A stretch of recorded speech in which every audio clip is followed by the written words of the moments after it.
Eklezia ya St. Paul Mukono etubidde n'omuwala eyalondebwa. Omuwala ono ategerekese nga Christabel Namazzi ng'atemera mu gy'obukulu 17. Namazzi tayogera wabula awulira era byonna ebimukwatako abiwandiika buwandiisi ng'amaze mu kifo kino omwezi mulamba.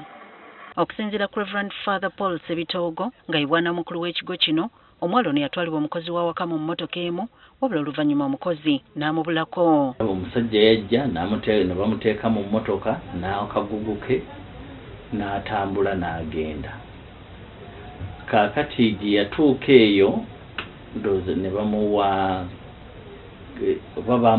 bamuwa kakeeki ako kaalya teyaddamu kutegeera. Ono yasuulibwa ku kkuba Mukono bw'atyo n'atwalibwa mu ddwaliro Mukono okufuna obujjanjabi. Tetunnamanyawo gye baamulonda ate kubanga poliisi yamulonda ey'Emukono n'emuteeka mu ddwaliro. Eddwaliro liryamuweereza ku kigo kino okusobola okuyambibwa. Father Sebitoogo atubulidde nga bwe bagezezzaako okunoonya ab'eŋŋanda z'omuwala ono wabula nga bakyabuliddwa. Terinayo kumutambuzaako mu Entebbe mwonna naye nga tewali bwe yali alabye.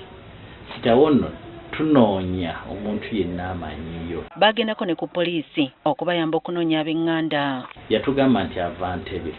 Twalipootinga ku poliisi.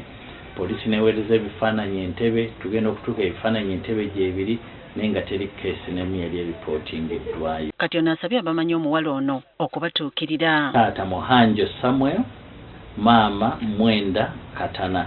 Alina ne baganda be babiri, Bianca Namakula wa myaka 15. Alina ne muganda we omulala ye Aisha Khalid wa myaka 9.